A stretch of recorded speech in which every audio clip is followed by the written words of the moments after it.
Sometimes the lows are where like great things can come out of. Welcome to the Art of Kaizen for Entrepreneurs, growing 1% everyday podcast. I'm your host, Kyle Berry, and today we are going to sit down and discuss marketplaces like Amazon, eBay, and Walmart with a man that lives and breathes these platforms. He started his company with his family over 10 years ago, and today he's not only crushing it with his clients, but he's also developed his own D2C brands that are blowing it out of the water. Welcome to the show, Andrew Morgans from Marketology. Kyle, thank you for having me. I'm excited to share with your audience today. Love it, man. Absolutely love it. Love the energy and love the fact that it's all family grown from the bit. You know, it's something that resonated with me personally when I first saw it. So you want to give me a little bit of a 90-second overview of kind of what your business is and tap into how it really started because it gets me excited. Yeah, so as quickly as I can, Marketology actually is a word I made up because it was a cheap domain. I was working as an e-commerce manager at a medium-sized toy retailer. And I was the e-commerce manager, but I was hired by the technology team, but I worked with marketing all day. And so I used to have these monthly lunches between the two teams, and I'd call them the Marketology lunch, the marketing and the technology lunch. And I just felt like e-commerce kind of sat in the middle and was bridging the gap for these two types of teams. And, it's a cheap way. You don't have to compete with everybody else's name if you make up your own. So that's kind of how Marketology got started in the name, even in the origin. But honestly, I've always been a family man. I grew up as a missionary kid in Africa. I came back to the United States, or came to the United States when I was 16, went to college in Hawaii for networking and security. I actually finished that degree out here in Kansas City. This is where family has always been, Kansas City, like my grandparents and things like that. And I fell in love, got married. That went south. And I share that just to say, like, sometimes the lows are where like great things can come out of. And I had found e-commerce right before that low in my life. And so I just like dove into work as I went through that kind of through that relationship. And I really started finding something. I was at the toy retailer. This is my second company. I started freelancing on the side, started getting really successful, getting results for clients like through Upwork and Elance, things like that. Upwork bought Elance, and when they did, it like shot me to the top 10 in the digital marketing category. And there wasn't anyone doing marketplace stuff. People didn't even say marketplaces back then. It was just like Amazon. That's why even people call it Amazon FBA. That makes no sense to anyone that actually is in an industry. You're just saying Amazon shipping, like that's not an acronym. But it goes to show you like really the people that were pioneering this space, and like they tried to come up with things that made sense. Well, long story short, out of that, I just realized like, wow, I'm really onto something that I think can grow and help a lot of people. And I really just kind of like went from one client on Upwork to two clients to 5 to 10 to outside Upwork. And before long, I needed help, and there wasn't a lot of people that went to school for this. So I called up my sisters. We've always been close. I was like, guys, I'm really onto something. I need some help. And we binded together to kind of like grow it together, take care of our parents along the way. And now we're a team of about 30 plus. So the family's grown outside of just our immediate family, of course, and it's a lot bigger than that. But at the beginning, it very much so was just, grouping around the family, coming together, them helping me be successful, and in turn, me helping them, in their lives. And together, we've just built something really cool. Andrew, I love that. Not only the going from the lows to the highs, and as a man, I can feel you. There's nothing that can make you work harder or cut weight like a heart loss, right? So I totally understand. But to dive into that and change everything and build something that not only supports you but supports your family and puts you in a position where you're paving the way. It sounds like, and initially paved the way for a structure that all of us marketers and even non-marketers are hearing across multiple different advertisements or through organic of Amazon FBA and drop shipping and all of this. When it's really just the core values, understanding the marketplace and how to leverage the marketplace correctly. Yeah. And it seems like you got that down. What, outside of, entering into that blue ocean and taking this by storm when it kind of was first revving up, what are the problems that you're seeing? Maybe it's problems that were back then that you still have today, or maybe they're new evolutions of problems that you're seeing today. But what are some of the core problems that you're really solving for your clients and the problem that you're seeing out there in the market? Well, okay. So in the beginning, definitely was an early mover, a lot of different problems at that time. And I think it'd be more relevant to people listening today, not for me to give them a history lesson of like where Amazon was 10 or 15 years ago, but instead talk about where it is today and what people are dealing with. One, we really focus on branding, content, storytelling on these marketplaces. There's still that need in any type of marketing or advertising to storytell, to talk about the brand, to talk about the products. And it needs to be nuanced to each one. The way we would do it on TikTok Shop or Target or Walmart is different than Amazon. For example, on Target, before last year, at least, I might be not current, you couldn't have text on the images, right? Well, on Amazon you can. So you need to imply more on Target than you imply on Amazon, just different things like that. So we help brands, one, either just like really shorten their learning curve as a team. Like if they want, maybe even want to do it in-house, maybe they want to partner with an agency through launch or to get their team up to snuff.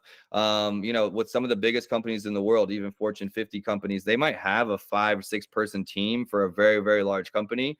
And we built alongside them, bringing them expertise, bringing them extra hands, category issues, duplicate products on the platform, counterfeit products, map pricing issues, transitioning from like a wholesale relationship, selling to Amazon in a wholesale way, to selling the products directly themselves to the customers. Any number of issues, like from brand correction to Amazon advocacy, like, going to bat to Amazon for the brand, all of those things. Honestly, I know there's a lot, but those are the things that we help with. Those are the things that we we bring expertise to teams and we help train them to get them to where they need to be. There's a lot there, but you hit two core factors that I think resonates across the entire industry, all businesses. But one being the fact that this is not a fly by night, post a product to Amazon or these marketplaces and hope and pray that you sell some stuff because you have a good product. Sometimes that does work, but as you're saying, Andrew, it's developing a brand, it's developing recognition, it's having a unique selling proposition, it's having orientation around your business, around your offering, around your service, very concrete, and having in a structured way that actually leans into a level of empathy and a level of emotional connection to the customer. And that's what the brand's doing. Absolutely love that. And the second one, which is, if you're talking about how to post on TikTok differently than post on Instagram, which is a normal conversation that we're having today of like how the TikTok algorithm and the engagement on TikTok is different than it is on Instagram. It's the same thing for the marketplaces. You need to have an expert in your back pocket to know the difference between an Amazon placement, a Walmart placement, or the TikTok shops placement. So those two things, the expertise of individual platforms and understanding those, and then still honing into the core value of what a business is on brand, on the representation, on their messaging. Awesome, man. I mean, those are two major factors that not just people looking into going to marketplace and, obviously understanding each individual marketplace, that's going to get you to the 0 to 1 much faster with you guys because you understand it to a granular level. But then to get that with the service of understanding your brand and making something that's more longevity based instead of a fly by night quick sale process is awesome to hear because you're holding ethics, you're holding a control basis around what the business really is. So, man, I 100%. absolutely love hearing that. You dove into a little bit there of my next question, which is what is really your ideal client base? Who is the type of consumer that you really feel like you can help out the most? So we have there's a few different ideal customer profiles for us, right?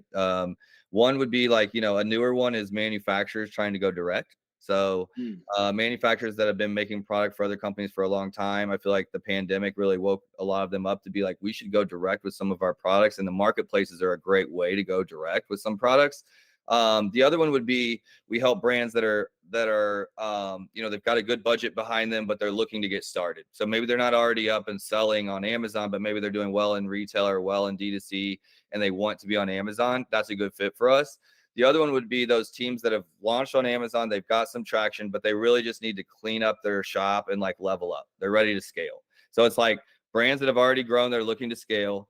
Good sized brands or brands that have a big plan, meaning like what I mean by a big plan is I'm not just trying to like flip some product. I want to create a brand. Maybe I'm pushing big on TikTok Shop or Facebook to my website, knowing that there's overflow traffic on Amazon. And we want to make sure we protect the brand there and make sure we're there when people come and search. So, brands that have a good product positioning, they have like differentiation. If you're just looking to get on Alibaba and like sell a product on Amazon, like we're not the fit for you. If you're looking to create a brand story, longevity, really think about your holistic e-commerce. How does the web and the marketplaces and all these things work together? That's a good fit for us. I love that. So I got two questions that stem off that. One, is there an initial budget? And I'm throwing this as you as a right hook question because you haven't heard this one yet, but is there an initial budget someone should be looking at to walk into these marketplaces, or can you really scale them from a very minimal budget to something high? So, we're anywhere from, probably 8K on the high side to 3K on the low side, like to engage with somebody, right? So if you understand that, like on a monthly basis, we're somewhere in there with some, like, maybe you're paying for content, or maybe there's some kind of percentage if we grow you. If you have that level of budget to work with an agency and you have advertising dollars to put on top of that, then we can be a fit. It's not just our cost, it's like what you have to bring to the table. Mhm. If you're too tight to deal with that, you probably need to do it yourself, type of thing, right? But there's a whole lot of companies that don't want to do it themselves. They need a partner. So you need to think about agency fees of some level, whether it's us or someone else. You need to think about your product costs. How much inventory can you tie up? At least several hundred units of an item at least to start with. And then I'm gonna need, maybe 1,000, 1,500, $2,000 a SKU per month to advertise with. So if you have Mm. a 10 SKU catalog, that gets bigger. If you have a 1 SKU catalog, right? So it's kind of doing some math. That's very, very rough numbers, but I want people to understand, well, maybe I want to give this a 6-month run. Okay, maybe that's 10 grand in advertising dollars. Maybe that's 18, 20 grand in agency fees. Think of that as an investment into those first 6 months to get your business going. So it's not when people say, like, maybe 5 or 10 grand to get started on Amazon, I think that could be true, but you need to be doing everything yourself. So great. I mean, a great understanding of budget allocation to agency costs. And remember, the biggest thing with Andrew and the agency here and Marketology is that 0 to 1 movement, right? It could cost you an X amount of dollar to get stuff done, or X amount of time for you to learn it and do it yourself. And it just depends how much you think your time is worth, right? So Correct. no, I love that. So let me ask you this. You broke down 3 different package structures. I wouldn't say package structures, but differentiations of businesses that you work with, which is that startup, that person that's already selling but looking to move into a marketplace, and someone that's already in a marketplace looking to evolve. Can you give me a little bit of breakdown of how you treat these 3 different categories business differently? So if just break down 2, the one that's just getting started and the one that's already in the marketplace starting to do advertising. How do you look at you when you first absorb this client? How do you look at them differently? And usually, is there a different first step for one that just started compared to someone that's already established? So the what's the word I'm looking for? The pathway to success is it's a lot easier for us to get results with the brand that's already been up and selling and is looking to, like, just trust another team to come in and help them, or they've gotten to a certain point but they're stuck and need some help. It's a lot easier to make tweaks and changes when they're already moving forward and then see those results take off. Like, it's a lot easier to go from 1 million to 3 million, for example, than to go from 0 to 1 million. Something that they're doing is working to get them to $1 million in that example, if that makes sense. And so it's just really coming in, everything's moving, and let me just, like, redirect it. You're already in the gym. I'm just gonna, like, help your workouts a little bit more, so to speak, right? And so when we come in at that level, there's a whole lot of education we don't need to do, and we really almost kind of get into, like, a medium to a high level conversation of tweaks and levers to pull. Maybe it's like their content's weak and we just need to improve conversion. Maybe their ad structures are running but need to be better. But there's organic traffic coming, there's sales coming, we're getting feedback. We just need to make it better. On the other foot, maybe the brand's starting from scratch. They don't know exactly who their ideal customer is. They haven't been selling. They don't really know, like, everything about their customers.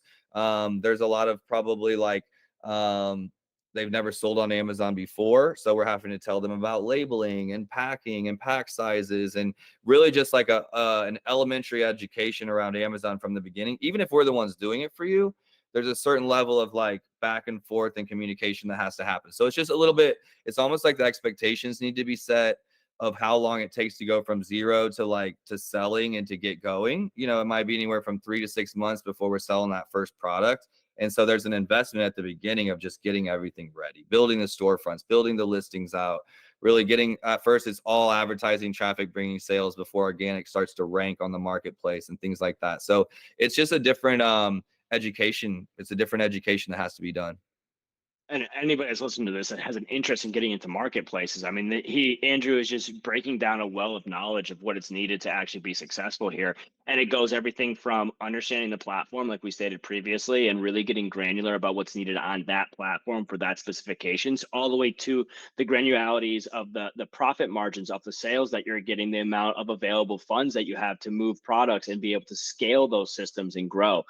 I love it. I mean, Andrew, it really sounds like from 0 to 100 or from A to Z, you have the structure put in place and you really understand how to use these marketplaces. Let me ask you this, you entered into much of a blue ocean when you started this, but now the industry is a bit competitive. I hear a lot of other people and I see other agencies that are offering similar services to yours. What makes you guys unique? What is the identifying or the USP that you have within Markology that would really separate you from the competition? That's a good question, Kyle, and it's something that I'm definitely like still figuring out. I think in 2024, I think of it like, but to the people out there, just to be a little funny, it's like, do you want Coca-Cola or do you want the off-brand? Like there's a level of agency of just like we've been here 10 plus years, worked with over 400 brands. Like, who do you want in your corner? Do you want someone that's the coach that's won 3 Super Bowls, or do you want the guy that's the rookie that has potential that's coming in trying to get started, right? So it really cares about like who's going to be the best fit. I think it's a personality fit as well. Like what team is a good fit for you? Do you want a only virtual team? Like, do you want talking to a Midwestern guy? Do you want to talk to somebody in India? Do you want to talk to someone in Pakistan? You want to talk to someone in the Philippines? You want to talk so this is worldwide. It's a worldwide industry, right? So what I mean by that is just like what's a good fit for you and your team. I think also knowing that we're building brands ourselves, I think sets us apart a little bit. Like I've got my own brands, I've got my own 3PL. I'm going through the same things of supply chain and ordering containers and new product development. I'm not just a marketer. So in that regard, we get to share those insights and like know that, hey, the guy that's advising me to do this is doing this himself. I think that's an advantage. I think the other thing is simply our network. Like we've been in this space. I've been in the space 15 years. The company turns 11 this year. And if you're in the Amazon industry at all, you've seen Marketology, you've seen Andrew Morgan speaking at Vegas, BDSS, these different events, right? The big events in the Amazon industry. So we're that tried, true, tested, reputable agency, and we know the people. So if it's something that we can't fix, who can I help you with? Who can I connect you with? Who can I help you solve that problem? So again, experience bringing that to the table. And I think it really just comes down to our reputation as a team. Like, we're like, I've always said, we're like blue collar workers in a white collar world. We're from the Midwest. Just work hard. And I think that if you want that on your team, we're a good fit. So I'm still trying to figure out how to not be a commoditized thing anymore in the way that we sell it. Like instead of just saying Amazon SEO or Amazon PPC or Amazon launch, how to really bring that into like a holistic brand thing, because what we actually do as an agency is so far beyond, I think, what a lot of other teams do in regards to digging into your profitability and helping you design new products and telling you where to go for this and what to do for that. We really get into the weeds with people. And so I'm actually trying to reframe our services to do a better job of really outlining exactly what we do with partners and how we help them grow. I mean, Andrew, third party, right? Sitting down here listening to you. I mean, I'm hearing so many USPs, right? Before I asked you that question, from the detailed breakdown and understanding of each individual platforms and being pioneers of those platforms, to the hand holding and the transparency factor and the communication that you have. I mean, even in this short little call right now, the amount of information that you're letting off about your daily practices of finding success for these businesses are just radiating through your communication. You guys are super transparent and you are open. And then finally, that scaling practice, right? The ability, there's so many agencies out there that can take you, like, as you said, from 1 million to 3 million, but there's not many agencies that can go out there and take you from 0 to 1 million to 3 million. That lower portion of businesses is really neglected by a lot of different agencies. And for the fact that you're not only there to support their monetary growth, but also their infrastructure internally, from their labeling and their structure of how they're actually going to manage these marketplaces internally. You got some incredible, if you ever want to have a conversation offline and me and you want to go back and forth on how to build this, I would love to help you in that process, because you got a lot of golden nuggets there, man. Seriously, it's incredible to hear what you've done.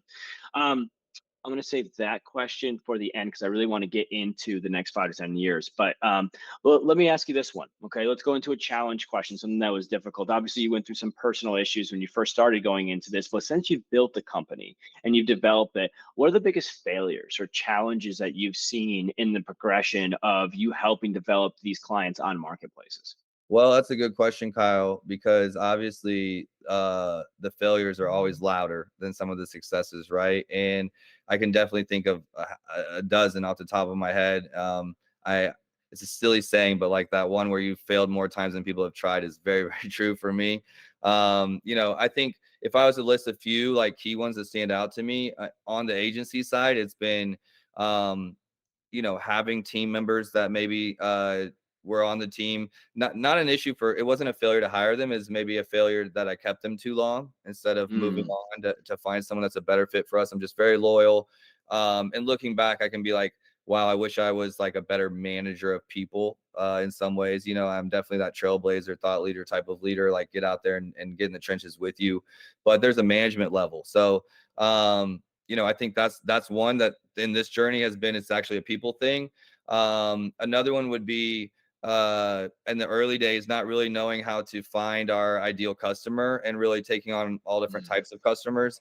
And the lag that they'll have on your staff, on your team, really working with a-holes, or like, pardon my French, jerks, that just like bring the team down. And that Tuesday is mhm. ruined because they had a call with a bad client that just got them in a funk, and everything else they touched that Tuesday sucked. And so, I really learned I let clients go pretty quickly. If I see a lot of those like characteristics, they're just not Mhm. listening to the team, not trusting expertise, not following up with what we're doing. It's only a matter of time until we fail if they're not following our advice. And so, I realized what a suck that is on the agency. And then the other one would be just like, people don't know what they don't know. We honestly do a better job with people that haven't sold on Amazon. Like, they're not like the ones that built it themselves. Like, I'm a private label seller. I source this product. I'm building it. And now I'm ready to get help. Those people are very rarely ever really ready to get help. And so, like, as we work with more brands, manufacturers that are maybe part of a marketing team, or they're the VP of marketing, they have a stake in it, but they're not the Amazon builder themselves. So some of it's just finding the right people to partner with. I think that's just like chemistry on a baseball team or a football team, a sports team at least. It's not always about the talent, it's about the chemistry. Right. And so some people just don't have a good story to tell. You ever been out, like, you're on a date and someone has nothing to say because they don't do anything interesting? Um, that's some brands. Okay. There's some brands that just literally are not doing anything interesting. They have no story to tell, no matter how much you try to frame it around them. They're just not a good fit. It's just not a good fit. And so I know that was a few things, but outside of very specific, like, I messed up this shipment and lost 10 grand, or I did this, or I did that, most of them revolve around people, I think. And so Mhm. just getting your EQ skills up to snuff, so to speak, and being a leader that can, one, lead your own staff, but also lead, like, what customers should we be going after? You're as a young agency owner, you're just like chasing projects, but you can waste so much time on the wrong projects and the wrong people. Oh, so accurate. I mean, so accurate. If you're a business owner listening to this, you could not imagine how hard that as an agency owner, we try to train and develop people, and how much we get locked into these individuals because we have hope and faith that they're executing correctly. But Andrew, same thing as you, man. I've loved my employees. I've trusted my employees to a point of my own fault, right? It always comes back to us. So, definitely firing quickly and firing early is super important. And you hit that nail on the head. The right clients, I mean, is utterly important. Some people, not only are they not ready to be helped, they don't want to be helped, they just don't want to do it. So I know you've felt this before as an owner of like, yeah, I'll pay you to do X, Y, and Z, but when I come in, I expect you to do A, B, and C. And it causes so much turmoil. And you hit the nail on the head of what it does for your internal staff, right? Just being able to really monitor who you're communicating with throughout the day, and being able to orchestrate those conversations around people that you're actually helping, and they're in the same team as you, right?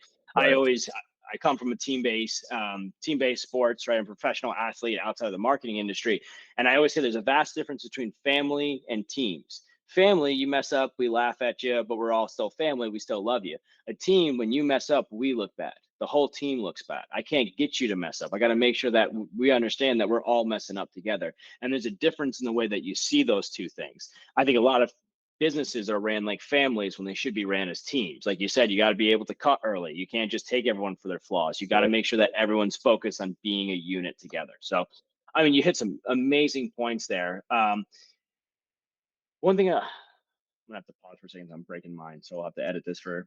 But you hit some amazing points there, and what I really wanted to lean into is kind of dividing up and understanding how this marketplace really fits into these business owners, right? You obviously the marketplaces very well, but there's a lot of other platforms that we can advertise on. There's a lot of other platforms from organic or paid that we can be putting our business in to get sales and generate interest. Can you explain to me how you see the comparison between, say, Meta and Google-based media buying and ad placement compared to marketplaces?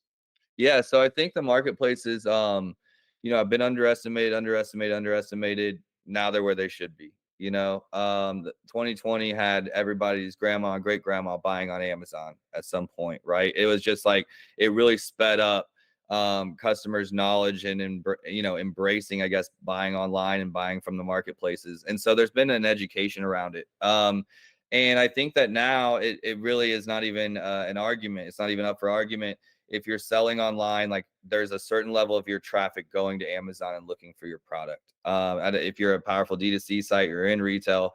The question is, are they getting a counterfeit product of yours? Are they getting a bad brand representation when they get there to Amazon? Are they finding, a competitor stealing your traffic under your brand name when you're looking? So, if you're really a brand that's of any size, of any significance, Amazon really needs to fit into your ecosystem, even if it's there to just protect your brand and you're not looking to grow it massively. There's a level of like capturing your customer and your brand experience that I think the marketplaces would argue for. So it's really almost for anyone, unless you have just some kind of very custom product that's like literally has customization or something like that. There's products for Amazon that aren't a fit for D2C and vice versa in that regard. There's a product we worked on that was like an electric blender, like it's like a shaker bottle for the gym, but it goes and shakes it up for you. That was a product that on D2C didn't do that well. Because no one's going to, I don't feel like anyone's going to GNC or to Target or Walmart, wherever, just to get a blender bottle or a shaker bottle. They're going to get other stuff, protein, pre-workout, underwear, toothpaste, whatever. And then they buy a shaker bottle on the way out. It's like an additional item, right? And so if you understand that nuance, I don't know if that example makes sense to anyone, but it's like that's something that you grab while you're getting something else. And there's other things that you go to the store just to get that one thing. And so some products just won't do well on a website on their own. I really feel like that cost of that customer acquisition cost is so high. Whereas on Amazon, it's something that you're already at the store and you're just adding it to that, and it's not that big of a lift. So there's some nuance in some products that are almost a one-off thing. But really, like, I think a brand that's trying to be present in e-commerce needs to think about Amazon, needs to think about the marketplaces. If you're like a pet brand, maybe you're thinking about Chewy. If you're a food brand, in grocery, maybe thinking about Instacart.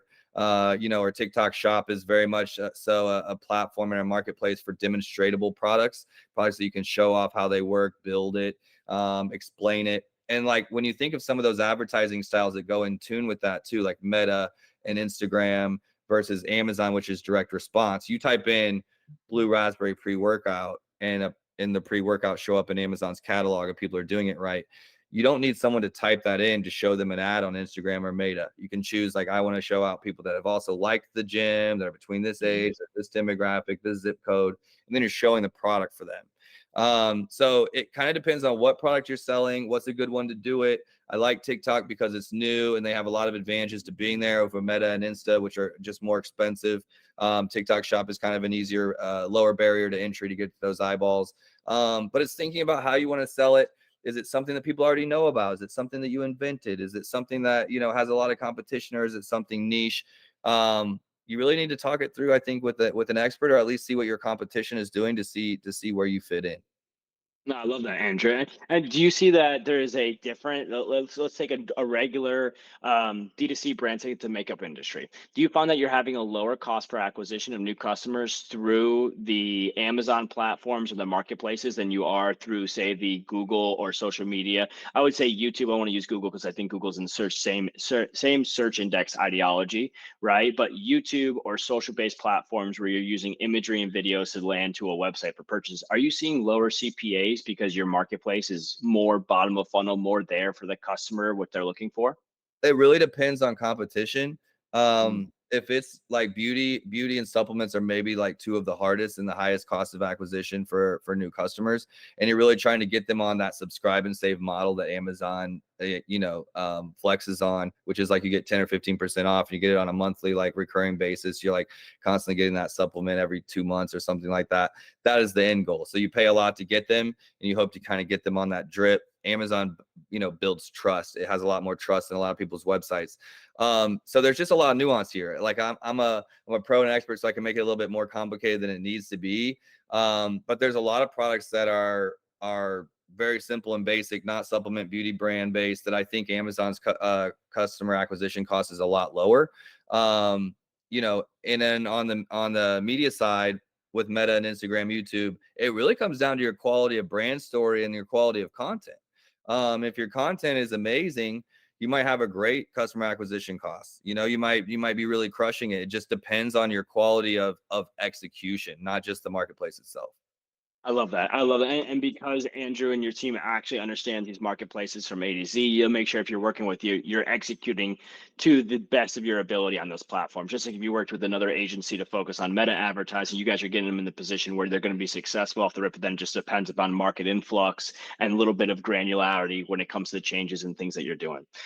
Where do you see this whole industry going in the next 5 to 10 years? Like you said, we just got to the point where we're recognizing of where how powerful it really should be. Do you see a huge influx of competition coming in here? Do you see new marketplaces opening? What do you think the next 5 to 10 years looks like in your space? Well, there's been some crazy news the last 30 days. So I think even this last week, like this is like 3 days old, maybe. Amazon and TikTok partnered. Did you see that by I did. chance? I did. I didn't know what it meant. I wasn't as involved in you are. Can you elaborate a little bit of kind of what that means for people? Yeah, so Amazon and Meta and Instagram just made a partnership maybe 3 or 4 months ago.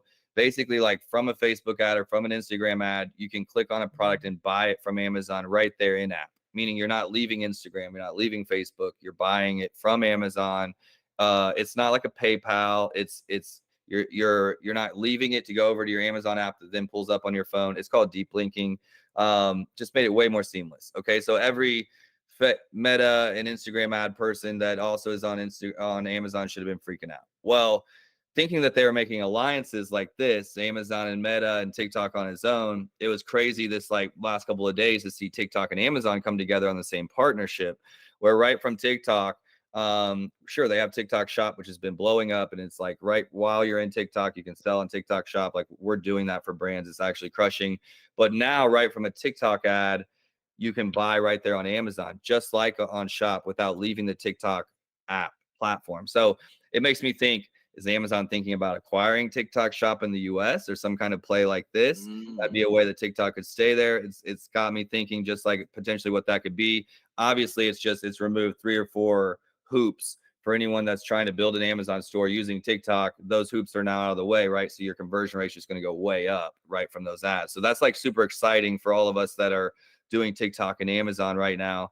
Another big thing is in the last couple of weeks, Temu and Shein, two marketplaces, right? International marketplaces known for like selling, shipping directly from China to customers here, keeping low prices. The reason they're able to do that is actually a tax loophole that has to do with, I think if it's under $800, the item's under $800 as an item, and they're air freighting it, there's no taxes on it. So that's actually a lot less than if you ship it by container.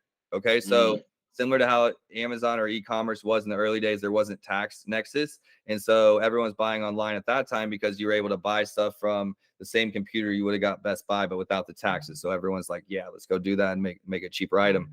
Temu and Shein are taking advantage of this, okay, with these air freight shipping product directly from China to customers. Amazon just jumped on that bandwagon. And they're essentially opened a new division of theirs that's going to focus on bringing product directly from China to Amazon customers with a little slower shipping time than FBA. So it's like, with FBA, they went hard and heavy, same day.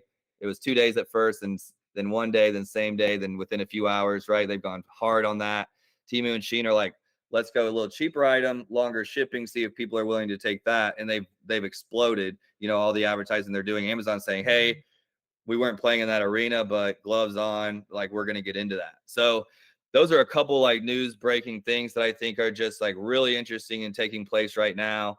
Amazon's gotten into pharmacy. Amazon's gotten into food. I think Amazon gets into real estate soon.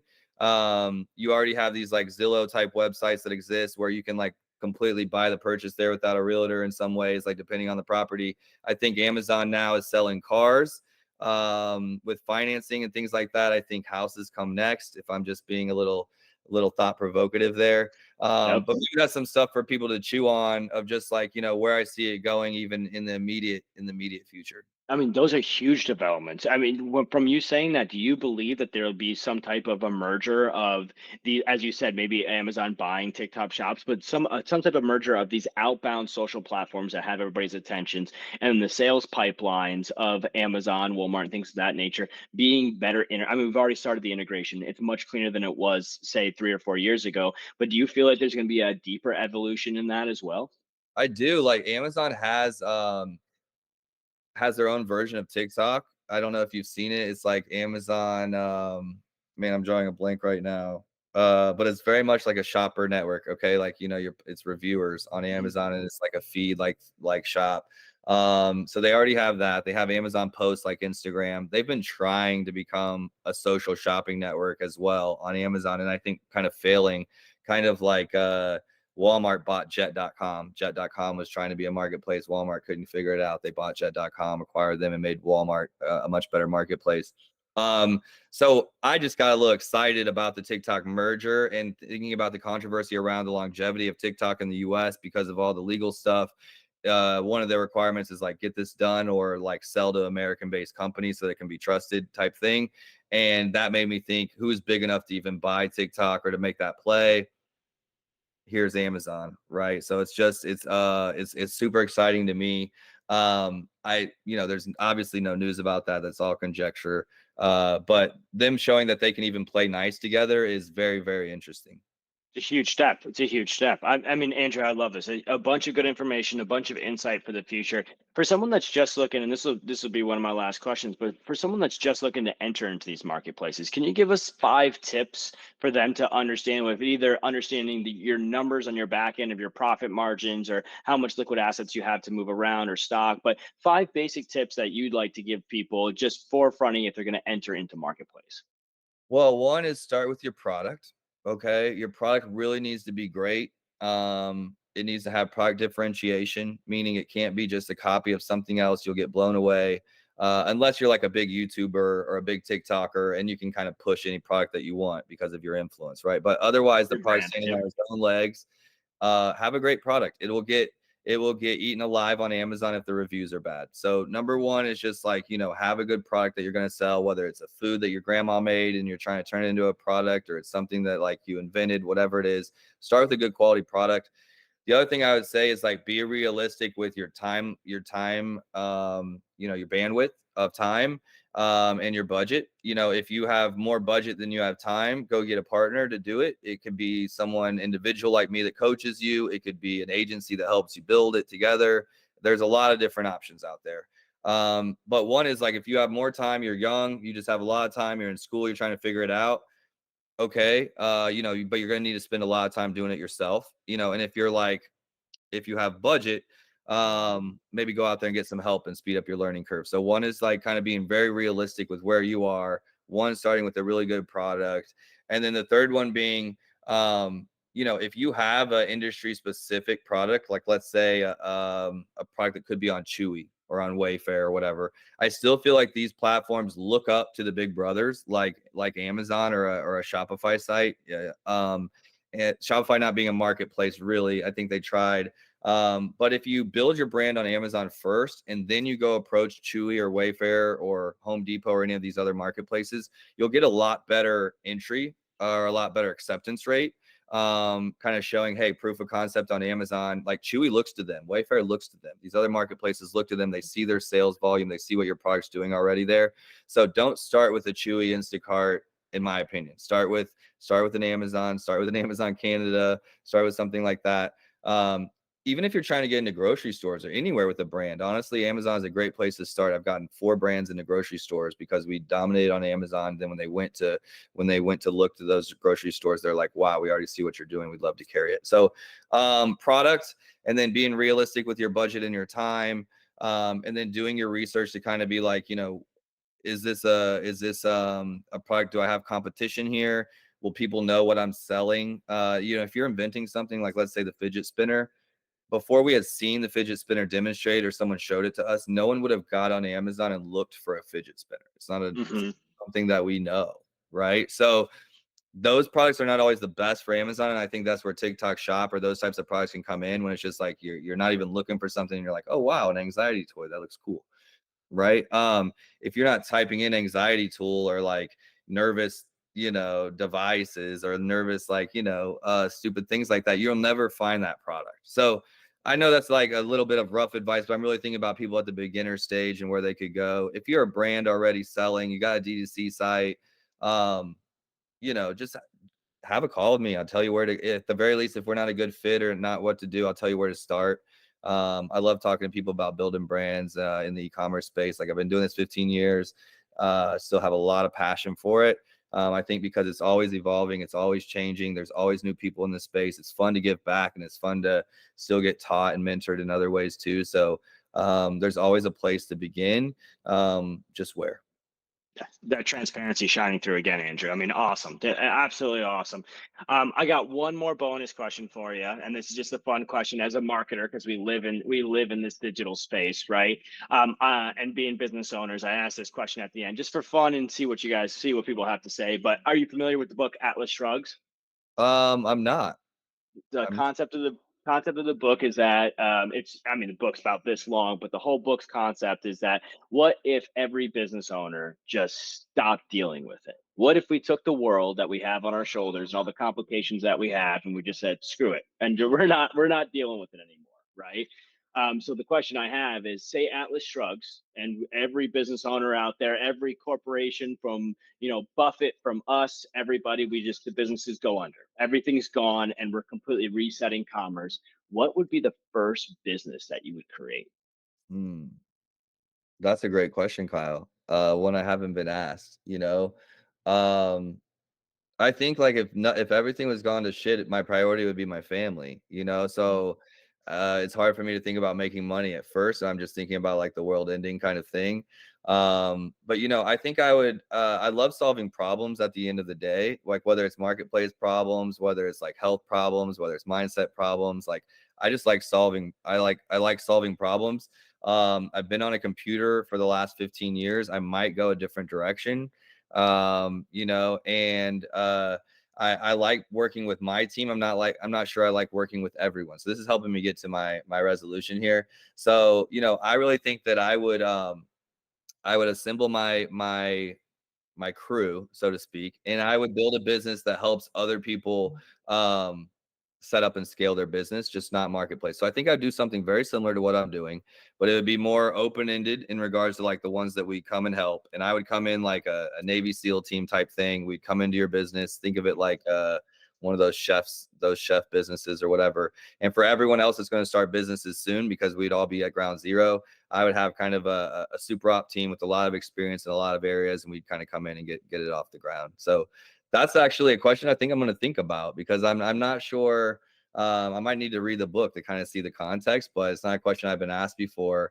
Um, and I really like helping other people build their businesses, even though that's what my business does. I like it because a little of the ADHD in me, I'm constantly getting to work on new projects. I'm kind of constantly getting to like dial in and sniper new customers for those brands, and each one is a little bit different. And I think that's what e-commerce for me the last 15 years has done, is it constantly keeps it fresh. It's like you're constantly on the hunt with that brand, and you're constantly trying to figure out what that hunt looks like, and it keeps it fun. Andrew, I love that. I love that. Now it's funny because not anybody can give me a very clear answers because we're all working from these computers, and it's like, what do we keep doing this, right? We help people, we do, and my answer is much familiar as yours. Is just my goal is to help people. So from the transparency that you've had today and the breakdown of the different positionings that businesses could be from never been into a marketplace before to currently doing it. Obviously, Andrew knows his stuff, and his team at Marketology are on top of the game for developing your business inside of marketplaces, making sure you're structured for success and you're able to grow. Andrew, how can these people find you? How could they get connected with you? So website is www.marketology.com. I'm on LinkedIn, Andrew Morgans with an S. There's not that many of us, so it usually pulls me up. So I'm on LinkedIn, I'm on Instagram personally, but probably LinkedIn or the website. We also have a YouTube channel, so I try to be everywhere a little bit, but would love to hear from anybody on any of those mediums. Love it. Love it. Make sure you guys like, subscribe, and follow the podcast. There's more information just like what Andrew brought out here today. Andrew, thank you so much. I'll make sure in the description below you guys will be able to find contact information for Andrew and any other information he can share with us to get you guys on your path of setting up your marketplace and making sure your business is scaling and growing consistently. Thank you, Andrew, for the time. Thanks for having me, Kyle.